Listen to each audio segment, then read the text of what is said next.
नमस्कार दोस्तों, the daily broadcast में आप सभी का स्वागत है। आज है संडे, डेट 14 मार्च और आज हम करने वाले हैं द हिंदू न्यूज़पेपर की न्यूज़ सेक्शन का डिटेल एनालिसिस। आज के न्यूज़पेपर में एडिटोरियल सेक्शन नहीं आता है, तो आज हम जितने भी इंपॉर्टेंट न्यूज़ हैं उन सब का डिटेल एनालिसिस करने वाले हैं। चलिए वीडियो की शुरुआत करते हैं बहुत ही बेहतरीन कोट से। जैसे यहाँ पर APJ अब्दुल कलाम जी ने कहा है, never stop chasing your dreams, life can take you from zero to hero. Generally ऐसा होता है कि बहुत सारे लोग अपने ड्रीम्स के लिए मेहनत करते रहते हैं, लेकिन उन्हें सफलता नहीं मिलती, तो उससे असफलता को देख के पीछे हट जाते हैं। लेकिन उन्हें नहीं पता होता कि कई बार वो अपने लक्ष्य के बहुत करीब होते हैं। तो यही चीज़ आपको नहीं करनी है, आपको अपने गोल्स के लिए कंटिन्यूसली वर्क करते रहना है, क्योंकि इस कंटिन्यूस जो आप हार्ड वर्क करते रहेंगे वो डेफिनेटली आपको अपने ड्रीम्स तक पहुंचाएगा। तो ये कोड बहुत बेहतरीन है और आप सब पे बहुत अच्छे तरीके से अप्लाई होता है। चलिए स्टार्ट करते हैं पहले आर्टिकल के साथ। जैसा पहला आर्टिकल बताता है कि किस तरीके से आज की डेट में जो कोविड के केसेस बढ़ रहे हैं वो 60% सिर्फ और सिर्फ महाराष्ट्र स्टेट से आ रहे हैं। जैसा आप यहाँ पर देख सकते हैं, ये ग्राफ किस तरीके से दिखा रहा है कि कोविड के केसेस जनवरी से फेब के बीच में ये ग्राफ नीचे गिरा और उसके बाद अब किस तरीके से दोबारा ये ग्राफ ऊपर बढ़ रहा है। और अभी के मुताबिक इस साल के अगर केसेस देखे जाएँ तो अभी 24,845 केसेस टोटल आ चुके हैं, जो एक बहुत ज़्यादा नंबर है इतने ज़्यादा टाइम में, क्योंकि कोविड के केसेस काफ़ी ज़्यादा कम हो गए थे लेकिन अब दोबारा केसेस बढ़ने लगे हैं। ध्यान रखिए, अभी कुछ टाइम पहले बताया जा रहा था कि 6 राज्यों से केसेस ज़्यादा आ रहे थे, लेकिन अब ये बढ़कर टोटल 8 हो चुका है। अब 8 राज्य ऐसे हैं जहाँ पर कोविड केसेस बहुत ज़्यादा बढ़ रहे हैं और कुछ कुछ राज्य जैसे महाराष्ट्र के अगर लॉकडाउन की बात की जाए तो नागपुर में लॉकडाउन करने की बात हो रही है। वैसे ही मध्य प्रदेश में के जो कैपिटल सिटी है भोपाल, वहाँ पर भी लॉकडाउन करने की भी बात हो रही है। तो कोविड के जो केसेस है वो बहुत ज़्यादा बढ़ रहे हैं और यहाँ बताया जा रहा है कि अभी ऑन एन एवरेज देखा जाए तो करीब करीब 20,000 केस एक दिन में आ रहे हैं। और ये डेटा जो है 10 से 12 मार्च के बीच का बताया गया है। इसके अलावा बताया गया कि किस तरीके से मिड फरवरी के बाद से इन सब केसेस में बढ़ोतरी देखी गई है। अब ऐसा क्यों हुआ है? अगर आप न्यूज़ को कंटिन्यूसली फॉलो करते हैं तो आपको पता होगा कि जब से वैक्सीन आई है काफ़ी लोगों को वैक्सीनेट तो किया जा चुका है, लेकिन उसके बावजूद भी काफ़ी ज़्यादा नेग्लिजेंस देखी जा रही है। लोग काफ़ी ढील पड़ चुकी है एक तरीके से लोगों पे कोविड को अगर की बीमारी को अगर देखा जाए तो। और उसके अकॉर्डिंग में लोग ने मास्क पहनना भी कम कर दिया है, क्योंकि एक मिसकंसेप्शन लोगों के दिमाग में है कि वैक्सीन जो है वो उनको इस वायरस से दूर ही रखेगी, जबकि ऐसा नहीं है। वैक्सीन जो है वो सिर्फ और सिर्फ आपकी बॉडी को इतना इम्यून बनाती है कि वो वायरस के साथ लड़ सके, लेकिन वो पूरी तरीके से गारंटी नहीं करती कि वायरस से आपका बचाव हुआ ही रहेगा। उसके अलावा बताया जा रहा है कि किस तरीके से 2.21 लाख नए केसेस आ चुके हैं और उसमें से 57% तो सिर्फ महाराष्ट्र का ही है और अभी का अगर डेटा देखा जाए तो 60% से भी ज़्यादा ये हो चुका है। तो सब अपना ध्यान रखिए प्लीज़, सारे जो कोविड प्रोटोकॉल्स हैं उनको फॉलो कीजिए और जब तक ये डिजीज़ को एलिमिनेट नहीं किया जाता तब तक आपको इन सब चीज़ों का ध्यान रखना है। अगले आर्टिकल की तरफ बढ़ते हैं हम। जैसा हमने प्रीवियस आर्टिकल्स में डिस्कस किया था, प्रीवियस जो न्यूज़ आर्टिकल थे उसमें बताया गया था कि किस तरीके से हरियाणा स्टेट में 75% जो प्राइवेट सेक्टर की जॉब है जो 50,000 रुपीज़ से कम मंथली पे करती हैं, उनमें हरियाणा गवर्नमेंट ने रिजर्वेशन कर दिया है। यानी जो हरियाणा के लोग हैं उन्हीं को वहाँ जॉब मिलेगी और ये कोटा 75% इम्प्लीमेंट किया जा चुका है। वही सिमिलर चीज़ आज देखी जा रही है DMK में, जहाँ पर तमिलनाडु में ऐसा हो रहा है क्योंकि इलेक्शंस जो हैं वो बिल्कुल टॉप पे हैं, तो पार्टीज जो हैं वो अपने अपने वादे कर रही हैं। तो इन वादों में एक और चीज़ यहाँ पर जो सेम देखी जा चुकी है वो है कि 75% जो है ये पार्टी प्रॉमिस करती है कि तमिलनाडु के जो लोकल लोगों हैं उनको वहाँ की जो प्राइवेट सेक्टर की जो जॉब है वो दी जाएंगी।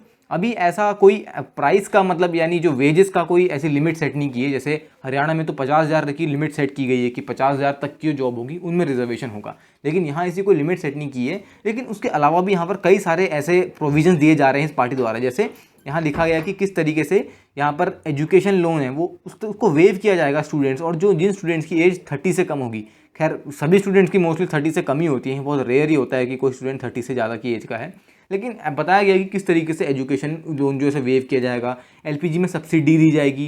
पेट्रोल के प्राइसेस को देखिए, ये पॉइंट मतलब एक सेलिंग पॉइंट हो सकता है इस पार्टी का कि पेट्रोल के प्राइस को किस तरीके से 5 रुपये और डीजल के प्राइस को 4 रुपये 1 लीटर में कम किए जाने की बात की जा रही है। उसके अलावा दूध को सस्ता करने की बात की जा रही है, इलेक्ट्रिसिटी के बिल और काफ़ी सारे एग्रीकल्चर लोन्स उन सबको भी कम करने की बात की जा रही है। लेकिन मेन चीज़ वही है, जो 75% जो रिजर्वेशन की बात है वो मेन कंसर्न है, क्योंकि जो प्रधानमंत्री मोदी जी का एक तरीके से कैंपेन आप कह सकते हैं, एक भारत श्रेष्ठ भारत, उस चीज़ को ये एक तरीके से बिल्कुल नकार देता है, क्योंकि जहाँ पर प्रधानमंत्री मोदी जी बात करते हैं किस तरीके से एक राज्य के लोग दूसरे राज्य में जाके वहाँ पर सर्व कर सकते हैं, अच्छा कमा सकते हैं और ओवरऑल जीडीपी में कंट्रीब्यूशन कर सकते हैं ताकि हर इंसान एम्प्लॉयड रहे, वहीं पर राज्य ये बात करते हैं कि वो अपने ही लोगों को नौकरी पर रखेंगे।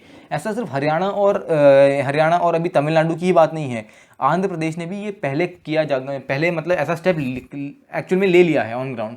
तो ये एक राज्य की बात नहीं है, 3-4 राज्य ऑन ग्राउंड ये चीज़ कर चुके हैं और इनको देखते हुए और राज्य भी अपने अपने जो इलेक्शन में वादे हैं उनको ये लाने की कोशिश कर सकते हैं। तो ये एक बहुत अच्छा मूव तो नहीं है। अब ऑन ग्राउंड इम्प्लीमेंटेशन कैसा होता है ये देखा जाना बाकी है। इसके अलावा एक बहुत इंपॉर्टेंट न्यूज़ यहाँ पर है, वो है श्रीलंका ने बुर्का जो है उसे बैन कर दिया है और उसी के साथ साथ 1000 जो मदरसा थे उनको भी बंद कर दिया है। अब बुर्का बैन की बात क्यों आ रही है? देखिए, कई सारे इस कंट्रीज़ ने, श्रीलंका की बात नहीं है, इससे पहले भी कई सारे कंट्रीज़ ने अभी पिछले 2-3 महीनों में ही बुर्के पे बैन लगा दिया है। और बैन लगाने का मेन रीज़न उन्होंने ये कहा है कि उनके सिक्योरिटी जो कंसर्न है उनको ब्रीच करता है, मतलब सिक्योरिटी में इसमें दिक्कत आ सकती है उन कंट्रीज़ को, ऐसा उनको देश कहते हैं। क्योंकि बुरखे में जनरली होता क्या है कि फेस नहीं दिखता, अब फेस नहीं दिखता तो किसी की आइडेंटिटी नहीं दिख सकती, और वो कंट्रीज़ ऐसा मानती हैं कि अगर आइडेंटिटी नहीं पहचान होगी तो ये सिक्योरिटी में बहुत बड़ा एक तरीके से इशू है हो सकता है इसका। तो इसलिए श्रीलंका ने भी सेम चीज़ कही है कि उनको लगता है कि वहाँ पर उनकी नेशनल सिक्योरिटी जो है उस पर दिक्कत आ सकती है डायरेक्टली, ये उनकी नेशनल सिक्योरिटी को डायरेक्टली इफेक्ट कर सकता है, इसलिए उन्होंने बुरखे को बैन कर दिया गया है। और ऐसा कहा जा रहा है, बाकी कई कंट्रीज़ ये भी कह रही हैं कि ये गलत है, कुछ कंट्रीज़ कह रही हैं कि ये मूव सही है, ये सिक्योरिटी को अपने मतलब बिल्कुल सही लेवल पे मेंटेन करके रखेगा। उसके अलावा 1000 मदरसा को भी बंद करने की यहाँ बात की गई है। और ये कंट्रोवर्सी अब एक्चुअल में होता ऐसा है कि जो वहाँ की पॉपुलेशन है, जैसे अगर हम मुस्लिम पॉपुलेशन की बात करें तो वो सिर्फ 10% पॉपुलेशन है, यानी आप एक तरीके से कह सकते हो कम ही पॉपुलेशन है, करीब करीब 21 मिलियन की। तो अब क्या होता है कि अब कई लोग ऐसा भी कह रहे हैं कि 10% पॉपुलेशन, क्योंकि कम पॉपुलेशन है इसलिए वहाँ लोगों को दबाया जा रहा है। अभी रिसेंटली ये भी देखा गया था कि जो क्रीमेशन होता है वहाँ पर क्या बोलते हैं, उसमें भी मतलब श्रीलंका ने कुछ लॉज इम्पोज किए थे, और कई आपको पता होगा धर्म ऐसे हैं जहाँ पर क्रीमेशन नहीं किया जाता, जहाँ पर बरियल किया जाता है यानी दफनाया जाता है। लेकिन श्रीलंका ने साफ इस चीज़ को मना कर दिया और इसका रीज़न दिया कि कोविड के दौरान इस सब चीज़ें नहीं होंगी। उसके बाद उनके पास ये यूनाइटेड नेशंस की तरफ से काफ़ी ज़्यादा प्रेशर आया था, क्योंकि उन्होंने ये एक्ट लिया था। खैर उसके तो बाद में उन्होंने उस चीज़ को ख़त्म कर दिया था एक तरीके से, लेकिन अभी भी ऐसा कई लोग मानते हैं, कई राइटर्स ये मानते हैं कि माइनॉरिटी पॉपुलेशन के अगेंस्ट श्रीलंका बहुत आज की डेट में हार्श हो रहा है।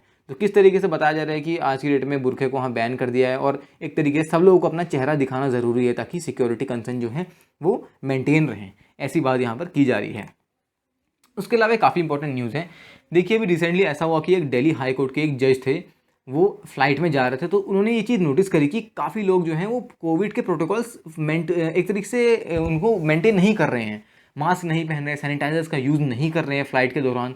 और ऐसा भी देखा गया कि जब फ्लाइट के जो एयर होस्टेस होती हैं और जितना भी स्टाफ होता है उनकी जो बात है उसको भी नहीं मान रहे, क्योंकि जनरली फ़्लाइट के अंदर जितने भी स्टाफ होते हैं वो आपको हमेशा एडवाइस यही करेंगे कि आप कोविड-19 के प्रोटोकॉल्स को फ्लाइट में मेंटेन कीजिए, लेकिन पैसेंजर वो नेग्लिजेंस दिखा रहे हैं, और ये चीज़ जज को पसंद बिल्कुल भी नहीं आई। तो उन्होंने एक प्रॉपर, अब आप कह सकते हैं एक रूल आ चुका है डीजीसीए के अंडर में, जिसमें ऐसा कहा गया है कि अगर किसी ने कोविड प्रोटोकॉल्स को फॉलो नहीं किया तो उसको एक तरीके से नो फ्लाई लिस्ट में डाल दिया जाएगा। अब ये नो फ्लाई लिस्ट क्या है? अगर आपको कुछ टाइम पहले पता होगा जो कुणाल कामरा की कंट्रोवर्सी हुई थी, उनको भी नो फ्लाई लिस्ट में डाल दिया गया था, यानी उसमें एक पर्टिकुलर टाइम पीरियड होता है जिसमें आप किसी भी फ्लाइट को बोर्ड नहीं कर सकते, आप प्लेन से ट्रैवल कर ही नहीं सकते। तो एक तरीके से यहाँ पर जो बताया गया कि अगर कोई भी पैसेंजर कोविड प्रोटोकॉल यानी मास्क नहीं पहनता, सोशल डिस्टेंसिंग नहीं करता, तो उसको नो फ्लाई लिस्ट में डाल दिया जाएगा, किसे 3 महीने से 2 साल या उससे भी ज़्यादा पीरियड के लिए। देखिए, ये काफ़ी बड़ा टाइम होता है, यानी 3 मंथ्स से अगर आप कह सकते हैं मिनिमम 2 साल तक, 2 ईयर्स। और अगर कोई ऐसा मतलब उनको लगा कि ये चीज़ कोई बहुत गलत चीज़ की गई है तो उससे ज़्यादा भी ये टाइम एक्सटेंड किया जा सकता है। तो डीजीसीए ने अब ये रूल मतलब ला दिया गया है, ऑन ग्राउंड बिल्कुल स्ट्रिक्ट रूल है। और अभी एक और बात आ रही है कि मतलब पिछले न्यूज़पेपर्स में आया था कि रेलवेज़ भी ऐसा कोई प्रोटोकॉल्स लाने वाला है, क्योंकि रेलवे में भी काफ़ी नेग्लिजेंस देखी जा रही है। आपको पता है कि जो लोअर मिडिल क्लास और बाकी अपर मिडिल क्लास भी और बाकी जितने भी पुअर स्ट्रेटा के लोग हैं वो रेलवेज़ को ज़्यादा प्रेफर करते हैं कंपेयर टू फ्लाइट्स। कि पुअर तो फ्लाइट में ट्रैवल कर ही नहीं सकते क्योंकि इंडिया में ये इतना फीजेबल नहीं है। लेकिन हाँ, ऐसा है कि लोअर मिडिल क्लास और बाकी जो लोग हैं वो जनरली रेलवेज़ को प्रेफर करते हैं। तो रेलवेज़ में जितनी ज़्यादा लोग, जितनी संख्या में लोग जाते हैं, उतने देखा जाता है कि कितना लोग इन रूल्स का जो है वॉयलेशन कर रहे हैं। ये चीज़ बहुत गलत है और रेलवे भी अभी सून करने वाला है, इस टाइप के रूल्स इंप्लीमेंट करने वाला है, जहाँ पर लोग अगर इन सब चीज़ों को फॉलो नहीं करेंगे तो उनका प्रॉपर चालान काटा जाएगा। ये चीज़ बहुत अच्छी है और ये ऑन ग्राउंड करने की ज़रूरत है, क्योंकि आज की डेट में आप देख सकते हैं कि जितने भी राज्य हैं जहाँ केस अब ज़्यादा आने लगे हैं, वो आ क्यों रहे हैं। उनका मेन कारण यही है कि लोग जो हैं वो प्रॉपरली सारे जो उनके कोविड के प्रोटोकॉल्स हैं उनको फॉलो नहीं कर रहे हैं, नेग्लिजेंस दिखा रहे हैं, और जो गवर्नमेंट जिस तरीके से असिस्टेंस दे रही है उसको उसको उनके साथ कोऑर्डिनेशन नहीं कर रहे हैं एक तरीके से। ये सब चीज़ें देखी जा रही हैं। तो डेफिनेटली इस टाइप के रूल्स लाना ज़रूरी है और इनफैक्ट रेलवेज़ या एयरलाइंस में लाने की ज़रूरत नहीं है। अलग अलग जो ऑर्गेनाइजेशंस हैं बड़े बड़े, जहाँ पर काफ़ी सारे लोग मिलते हैं, गैदरिंग्स होती है, जहाँ ऑफिस में लोग काम करते हैं, वहाँ भी इस टाइप के रूल्स को लाने की बहुत ज़्यादा ज़रूरत है। तभी हम इन सब जो केस इतने बढ़ रहे हैं इनको कंट्रोल कर सकते हैं। इसके अलावा एक काफ़ी इंपॉर्टेंट न्यूज़ है, ये आ रही है, जो श्रीलंका है वो इंडिया की आज की डेट में एक तरीके से हेल्प मांग रहा है। अब हेल्प क्यों मांग रहा है? अब रिसेंटली देखिए, एक United nation human right council यानी UNHRC ने एक तरीके से श्रीलंका को ब्लेम किया था। अब ब्लेम किस चीज़ के लिए किया था? ब्लेम किया था, आपको अगर आपने श्रीलंकन सिविल वॉर के बारे में पता होगा, जहाँ LTTE जो टेररिस्ट ऑर्गेनाइजेशन फॉर्म हो गया था, यानी liberation tigers of Tamil Eelam. ये फॉर्म क्यों हुआ था, मैं आपको एक शॉर्ट स्टोरी बताता हूँ इसमें कि ऐसा हुआ था कि क्योंकि सिनलीज जो थे, एक वहाँ की कम्युनिटी है और दूसरी कम्युनिटी है जो तमिल लोग हैं, वो कम्युनिटी है। अब सिनलीज जो है वो काफ़ी ज़्यादा तादाद में है कंपेयर टू तमिल लोग, और तमिल जो है वो श्रीलंका के नॉर्थ साइड में ही अवेलेबल है। अब हुआ ऐसा कि जनरली तमिल लोग वो है वो सिनलीज लोगों के कंपेरिजन में ज़्यादा पढ़े लिखे थे, भले उनकी संख्या कम थी लेकिन पढ़े लिखे ज़्यादा थे। तो इसलिए जितनी भी बड़ी पोस्ट थी, जहाँ अच्छी जॉब होती थी या किसी अच्छा ऑफिसर लेवल का स्टेटस होता था, वहाँ पर तमिल लोग ज़्यादा अच्छा परफॉर्म कर रहे थे कंपेयर टू जो सिनलीज लोग हैं। और ये बात सिनलीज लोगों को अच्छी नहीं लगी, क्योंकि एक तरीके से उनके मानने में ये था कि जो ये माइनॉरिटी तमिल लोग हैं, ये किस तरीके से इतने बड़े पोस्ट पे जाके बैठ सकते हैं। तो एक तरीके से आप कह सकते हैं सिनलीज और तमिल में एक तरीके से बीच में दरार थी बहुत बड़ी। और हुआ क्या कि जब वहाँ पर सिनलीज प्रेसिडेंट आए, तो उस पॉइंट ऑफ टाइम में ऐसे ऐसे कानून ला दिए गए जो तमिल लोगों के बिल्कुल खिलाफ थे। तो तमिल लोग इससे काफ़ी गुस्से में आ गए और एक तरीके से आप कह सकते हैं कि जो LTT की फॉर्मेशन यहीं से हुई। ये इसकी एक शॉर्ट स्टोरी है, खैर इसकी कहानी तो बहुत बड़ी है, वो मैं आपको यहाँ पर एक्सप्लेन नहीं कर सकता, लेकिन एक तरीके से शॉर्ट स्टोरी है कि किस तरीके से तमिल लोगों ने एक टेररिस्ट ऑर्गेनाइजेशन बना दिया और वो सिनलीज लोगों के खिलाफ फाइट करने लगे। तो एक बहुत बड़ा ऑर्गेनाइजेशन फॉर्म हो गया था, इसने काफ़ी सारे बड़े बड़े लीडर्स, इनफैक्ट जो राजीव गांधी का जो असैसिनेशन हुआ था, उनको जब मारा गया था, उसके पीछे भी LTT ही का ही हाथ था। उसके अलावा भी इन्होंने काफ़ी सारे अपने कंट्री के पॉलिटिशियंस को भी मारा है। तो अब उस पॉइंट ऑफ टाइम में चलो LTT ने मतलब जो भी चीज़ें करी, उसके बाद इंडियन आर्मी ने और जो हमने ऑपरेशन करे, उसमें LTT को एलिमिनेट कर दिया गया। लेकिन जब दोबारा सिनलीज पावर में आए, यानी जब दोबारा सिनलीज गवर्नमेंट आई, उन्होंने तमिल लोगों के खिलाफ एक्शन लेना शुरू कर दिया। यानी श्रीलंकन आर्मी ने एक तरीके से तमिल लोगों को, ऐसा कहा जाता है कि उनको मारा पीटा और उनको खिलाफ एक तरीके से कहते हैं कि जेनोसाइड ही किया, काफ़ी ज़्यादा लोगों को मारा गया। तो अब क्योंकि इतनी सारी चीज़ें करी गई, तो यूनाइटेड नेशंस ने, UNHRC ने, जो श्रीलंकन आर्मी के जो जनरल्स हैं, जितने भी जनरल्स हैं, मेजर्स हैं, जितने भी ऑफिसर हैं श्रीलंकन आर्मी के, उन पर ह्यूमन राइट वॉयलेशन को एक तरीके से ब्लेम किया है कि इन्होंने ह्यूमन राइट वॉयलेशन किया हुआ है। अब क्योंकि देखिए ऐसा होता है कि वोटिंग होती है, UNHRC के अंदर ही वोटिंग होती है, कितनी कंट्रीज़ श्रीलंका के सपोर्ट में आएंगी कि मतलब श्रीलंका को मतलब इन सब चीज़ों से मतलब एक तरीके से बचा लिया जाए, और कितनी कंट्रीज़ हैं वो अपोज करेंगी कि हाँ श्रीलंका ने गलत किया है, इन पर सैंक्शंस आने ही आने चाहिए। तो ये चीज़ होती है। तो अब एक तरीके से चाइना तो आज की डेट में श्रीलंका को सपोर्ट कर ही रहा है, लेकिन श्रीलंका को अब बचने के लिए ज़्यादा से ज़्यादा सपोर्ट की ज़रूरत है, और यही सपोर्ट जो है श्रीलंका इंडिया से मांग रहा है। ये है इसका एक तरीके से जिस्ट आप जो हम कह सकते हैं। तो आज की डेट में अब राइटर तो नहीं, एक तरीके से ये न्यूज़ आर्टिकल यहाँ कहता है कि किस तरीके से जो UNHRC में जो वोट होने वाला है, जो क्रूशियल वोट होने वाला है, उससे जस्ट एक हफ्ते पहले अभी हमारे PM और जो श्रीलंका के प्रेसिडेंट हैं गोटबाया राजपक्षे, उन्होंने आपस में बातचीत करी है और किस तरीके से उन्होंने PM मोदी से इंडिया का सपोर्ट मांगा है। अब देखिए ये एक ही चीज़ नहीं है, यहाँ पर एक तरीके से इंडिया बीच में खड़ा है, बिल्कुल बीच में। किस तरीके से? अब देखिए, क्योंकि श्रीलंका हमारे तरीके से ट्रेडिंग पार्टनर भी है। आज की डेट में हमारे श्रीलंका के अंदर हमारे बहुत सारे इंटरेस्ट भी हैं, जैसे वेस्ट कंटेनर पोर्ट जो है, वहाँ पर श्रीलंका ने इंडिया को ऑफर किया है कि हम वहाँ पर डेवलपमेंट कर सकते हैं। अब रिसेंटली ईस्ट कंटेनर टर्मिनल जो था, वहाँ पर इंडिया और जापान को डेवलपमेंट करने नहीं दिया श्रीलंका ने, क्योंकि चाइनीज़ जो था एक तरीके से उनको लगा चाइनीज़ इन्वेस्टमेंट वहाँ ज़्यादा अच्छा है। लेकिन क्योंकि इंडिया नाराज़ ना हो जाए इसलिए श्रीलंका ने कहा कि आप वेस्ट पोर्ट टर्मिनल पे डेवलपमेंट कर लो, और किस तरीके से अडानी ग्रुप के साथ नेगोशिएशंस की गई हैं। तो देख सकते हैं हमारा बिजनेस भी जो है एक तरीके से, हमारे इंटरेस्ट भी वहाँ पर है। उसके अलावा हम कई पोर्ट्स खरीदने की भी वहाँ पर सोच रहे हैं, तो ये भी एक चीज़ है। तो ठीक है, अब क्योंकि ये एक एक हमारा साइड है हमारा, कि हमारे श्रीलंका में इंटरेस्ट भी है। लेकिन हमारी एक और चीज़ यहाँ पर ये है कि हम जो है, हम तमिल लोग जो हैं, क्योंकि जब तमिलनाडु और बाकी जो मतलब फॉरेन में जितने भी तमिल लोग रह रहे हैं, वो आज की डेट में चाहते हैं कि श्रीलंका को जो है, जितने भी उन्होंने ये जेनोसाइड किया है तमिल लोगों का, इसके लिए श्रीलंका को उसकी सज़ा भुगतनी पड़े। तो एक तरीके से वो कह रहे हैं कि इंडिया को सपोर्ट नहीं करना चाहिए। अब अगर इंडिया सपोर्ट कर देता है श्रीलंका को, तो हाँ डेफिनेटली हमारे जो रिलेशंस हैं वो तो अच्छे होंगे ही, क्योंकि हमें जितनी भी डील्स जो हैं, जो चाइना का को एक तरीके से हम वहाँ काउंटर कर पाएंगे, हमें अच्छी डील्स मिलेंगी श्रीलंका की तरफ से। लेकिन दूसरी साइड में जो तमिल लोग हैं वो बिल्कुल नाराज़ हो जाएंगे, बिल्कुल केंद्र सरकार के बिल्कुल अगेंस्ट हो जाएंगे एक तरीके से। तो हम ये भी नहीं कर सकते। और अगर हम तमिल लोगों को सपोर्ट करते हुए श्रीलंका को वोट नहीं करते हैं, तो हमारे जो श्रीलंका के अंदर इंटरेस्ट हैं वो ख़राब हो जाएंगे एक तरीके से, और चाइना जो है वो श्रीलंका को और ज़्यादा कैप्चर कर लेगा एक तरीके से। तो अब एक तरीके से हम बीच में खड़े हैं कि हमें दोनों साइड में चीज़ें देखनी है। उसके अलावा जब बातचीत हुई तो मोदी जी ने बताया कि आज की डेट में एक तरीके से मीडिएट करने की बात करी, कि श्रीलंका जो है वो इंडिया की नेबरहुड फर्स्ट पॉलिसी का एक बहुत अच्छा आप कह सकते हैं रिप्रेजेंटेशन है, कि हम अपने नेबर्स को ज़्यादा प्रायोरिटी देते हैं कंपेयर टू किसी और कंट्री के खिलाफ, किसी और कंट्री के लिए। ओके, तो इसके अलावा और भी बात की गई है कि किस तरीके से यहाँ बता रहे हैं कि यूएनएचआरसी ने श्रीलंका के अंदर एक तरीके से ग्रेव ह्यूमन राइट वॉलेशन, यानी बहुत ही खतरनाक तरीके से जो ह्यूमन राइट वॉलेशन हैं उसके लिए उसके बिल्कुल अगेंस्ट जाके डायलॉग प्रेजेंट किया है और वोट्स मंगाए हैं। अब चाइना तो और बाकी जो कंट्रीज़ हैं, जैसे और कंट्रीज आप कह सकते हैं मलेशिया, टर्की, ये तो सपोर्ट भी कर सकते हैं श्रीलंका को। लेकिन अब इंडिया के लिए प्रॉब्लम है, क्योंकि हमें दोनों साइड को एक तरीके से देखना है। जैसे यहाँ खुद लिखा हुआ है, देखिए क्लियरली, कि हमें तमिल कम्युनिटी के भी राइट्स को रिस्पेक्ट करना है, बिल्कुल साफ सी बात लिखी गई है। उसके अलावा यहाँ ये सिर्फ ये दो फेज़ नहीं है, हमारी इकोनॉमिक असिस्टेंस भी बहुत ज़्यादा जाती है। इकोनॉमिक असिस्टेंस किस तरीके से, अगर हम मेडिकल डिप्लोमेसी की बात करें, तो आज की डेट में हम देख सकते हैं कि श्रीलंका के काफ़ी हमने श्रीलंका को वैक्सीन के कंसाइनमेंट बहुत ज़्यादा भेजे हैं, काफ़ी सारी वैक्सीन भेजी हैं। उसके अलावा काफ़ी सारे मेडिकल टूरिज्म भी होता है, क्योंकि श्रीलंका के कई लोग इंडिया में अपने ट्रीटमेंट कराने भी आते हैं, क्योंकि उतनी ज़्यादा फैसिलिटीज़ वहाँ हर जगह अवेलेबल नहीं है। उसके अलावा आरबीआई ने 400 मिलियन का एक तरीके से करेंसी स्वैप एग्रीमेंट भी किया था, जहाँ पर हम उनको काफ़ी ज़्यादा हमने टाइमिंग दी हुई है कि वो इस जो करेंसी हमने उनको दी है उसको रिटर्न करने का काफ़ी ज़्यादा हमने लंबा टाइम दिया है। तो एक तरीके से हम कह सकते हैं इकोनॉमिक हेल्प ही हमने उनको करी है। उसके अलावा ये सब इतना ज़्यादा हेल्प करने के बावजूद भी श्रीलंका जो है वो थोड़ा दिक्कत में ही है, क्योंकि उन्होंने आज की डेट में 10 बिलियन युआन, जो आज के डेट में $1.54 बिलियन का जो करेंसी स्वैप वो चाइना के साथ भी किया हुआ है। ये तो फिर भी ठीक है। उसके अलावा उन्होंने 500 मिलियन का अलग से लोन भी लिया हुआ है चाइना से। अब किस चीज़ के लिए, अपने इकोनॉमिक स्ट्रेस को कम करने के लिए। तो ये तो है कि श्रीलंका आज की डेट में बहुत ज़्यादा स्ट्रेस के अंदर है, एक तरीके से ह्यूमन राइट वॉलेशंस के उन पर ब्लेम आ रहे हैं, सैंक्शंस लगने का डर है, उनको कंट्रीज का सपोर्ट भी चाहिए और इकोनॉमी भी उनकी गिर रही है। तो काफ़ी सारी चीज़ें हैं, और हमारे लिए मेन क्या होता है कि इंडिया किस तरीके से इस चीज़ को नेगोशिएट करता है।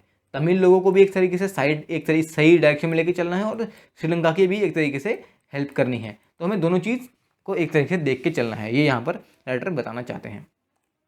चलिए अगले आर्टिकल की तरफ बढ़ते हैं। यहाँ पर म्यांमार कू जो है उसकी एक तरीके से उससे रिलेटेड एक आर्टिकल है। अब यहाँ पर बताया जा रहा है कि किस तरीके से आज के डेट में मिज़ोरम के जो चीफ मिनिस्टर हैं जोरामथंगा, वो बता रहे हैं कि किस तरीके से मिज़ोरम के जो खुद के ग्रुप्स हैं वो आज की डेट में डिमांड कर रहे हैं कि हमें म्यांमार की जो है मतलब एक तरीके से उन पर सैंक्शंस डालने चाहिए। क्यों? क्योंकि वहाँ पर जो एक तरीके से ह्यूमन राइट का वॉलेशंस हो रहा है, लोगों को मतलब मार दिया जा रहा है, काफ़ी ज़्यादा उनके खिलाफ वायलेंस देखा जा रहा है, आर्मी बहुत ज़्यादा वायलेंस कर रही है वहाँ। तो उसके अगेंस्ट इंडिया को म्यांमार पे सैंक्शंस डालने चाहिए। तो यहाँ पर बताते हैं कि किस तरीके से जो जोरो रीयूनिफिकेशन ऑर्गेनाइजेशन है, जिसको एक तरीके से आप कह सकते हैं जोरो ही यहाँ पर शॉर्ट फॉर्म में बताया गया है। तो ये जो जोरो ऑर्गेनाइजेशन है ये कह रहा है कि किस तरीके से हमें जो भी म्यांमार के लोग बॉर्डर को क्रॉस करके इंडिया में आ रहे हैं उनको हमें वापस नहीं भेजना चाहिए, क्योंकि आज की डेट में म्यांमार कह रहा है कि जितने भी लोग इंडिया में आ रहे हैं माइग्रेट करके म्यांमार से, उनको इंडिया वापस लौटा दे। इनफैक्ट कई पुलिस ऑफिसर्स भी ऐसे देखे गए हैं, पुलिस ऑफिशियल जो म्यांमार से भाग के इंडिया के बॉर्डर के अंदर आ चुके हैं, क्योंकि वहाँ पर बहुत ज़्यादा दिक्कतें हैं म्यांमार के अंदर। तो म्यांमार तो कह रहा है कि हमारे इन सब लोगों को और उनको लौटाओ, लेकिन जो जोरो ऑर्गेनाइजेशन है ये और साथ में जो मिज़ोरम के सीएम ये कहते हैं कि उनको हमें नहीं रिटर्न करना है म्यांमार के नेशनल्स को, ताकि उनकी हम जान तो एक तरीके से बचा सकें।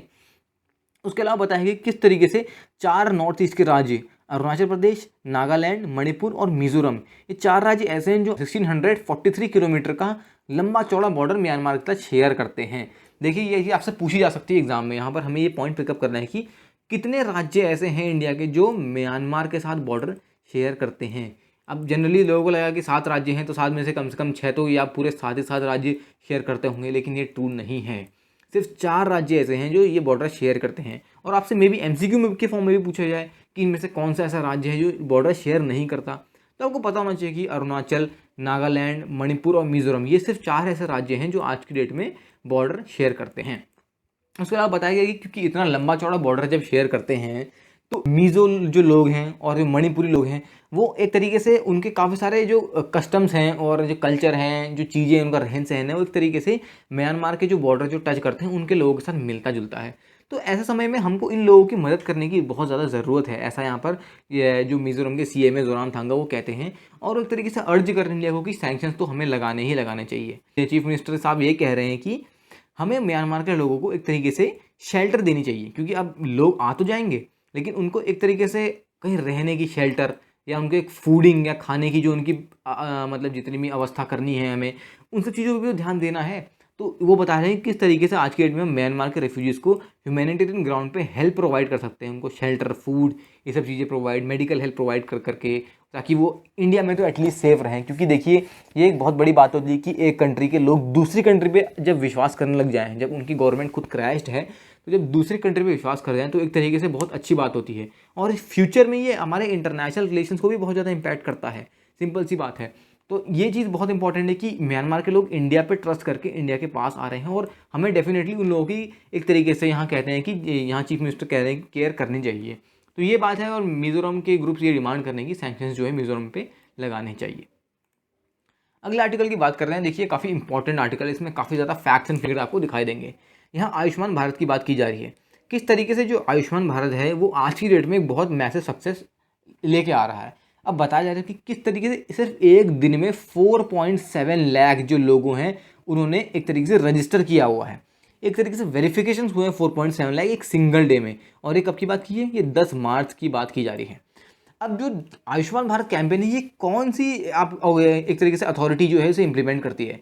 ये है नेशनल हेल्थ अथॉरिटी। ध्यान रखना, ये आपके एग्जाम में पूछा जा सकता है कि कौन सा डिपार्टमेंट इस चीज़ के लिए रिस्पॉन्सिबल है। तो ये नेशनल हेल्थ अथॉरिटी जो है वो इस चीज़ को इम्प्लीमेंट कर रही है। उसके अलावा अगर एग्जैक्ट फिगर की हम बात करें तो 4,77,105 बेनिफिशरीज ने वेरिफिकेशन कराया है। ये एक बहुत ज़्यादा ह्यूज नंबर है। और एक तरीके से कहीं भी अगर ऐसा जीडी का टॉपिक आता है हेल्थ से रिलेटेड, गवर्नमेंट की हेल्थ पॉलिसी से रिलेटेड, कुछ भी इस टाइप का आता है या आपसे कभी इंटरव्यू में इस टाइप की चीज़ें पूछी जाएंगी, अगर आपको पूछा जा गया कि इंडिया की जो हेल्थ स्टेटस है उसमें कहाँ इंप्रूवमेंट करने की ज़रूरत है या कहाँ पर हम अच्छा कर रहे हैं, वहाँ पर आप ये सारे फैक्ट्स कोट कर सकते हैं। देखिए कितना बड़ा नंबर है, 4,77,105 एक दिन में इतने वेरिफिकेशन हुए। और इसके बाद बताया गया कि बिहार जो है वो पहला ऐसा राज्य है जहाँ पर ये वेरिफिकेशन प्रोसेस को एक तरीके से एक्टिवेट किया, वो भी किसमें? मिशन मोड में। मिशन मोड से हम क्या समझते हैं? एक तरीके से देखिए हर मिशन जो होता है उसका एक गोल होता है कि ये गोल हमें अचीव करना है। तो वही बात यहाँ पर आयुष्मान भारत में भी है कि एक पर्टिकुलर गोल जो सेट है उनको अचीव करने के लिए इसे मिशन मोड में हम एक्टिवेट एक तरीके से कर रहे हैं। अब यहाँ पर थोड़ी बहुत बात की जा रही है कि आयुष्मान भारत जो है वो एक तरीके से cashless health care benefit provide करता है हर परिवार को। और वो कितने रुपए का होता है?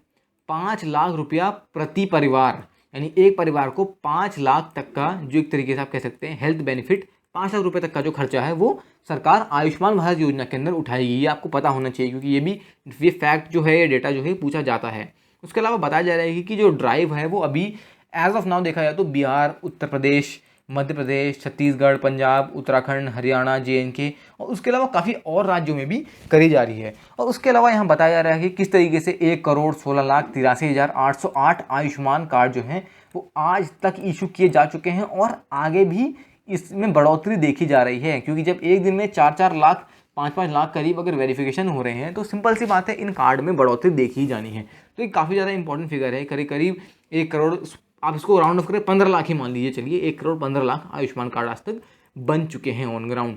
तो देखिए ये आर्टिकल आपके लिए काफ़ी ज़्यादा इंपॉर्टेंट था। इसमें फैक्ट्स और फिगर काफ़ी ज़्यादा हैं और अगर आप इनको नोट करेंगे तो आपको डेफिनेटली ये और अच्छा याद होगा। उसके अलावा यहाँ पर एक और इम्पॉर्टेंट एक तरीके से मूव कह सकते हैं मिनिस्ट्री ऑफ जल शक्ति ने लिया है, वो है कि टैप वाटर यानी जो नल पे पानी आता है उसकी टेस्टिंग अब जो है घर घर हो सकती है। यानी अगर मैं चाहूँ तो मैं अपने घर में ये टेस्टिंग करवा सकता हूँ कि जो मैं पानी पी रहा हूँ या जो मेरे घर में पानी आ रहा है, क्या वो पानी एक तरीके से घर के लिए कंज्यूम करने लायक है या नहीं है। ये चीज़ अब मैं टेस्ट करा सकता हूँ और ये मिनिस्ट्री ऑफ जल शक्ति ने इनिशिएट किया है। गजेंद्र सिंह शेखावत जो जल शक्ति मिनिस्टर हैं, उन्होंने आज की डेट में ये प्रेस को साफ साफ बताया कि ये एक तरीके से एक नया मूव जो है वो लॉन्च किया गया है।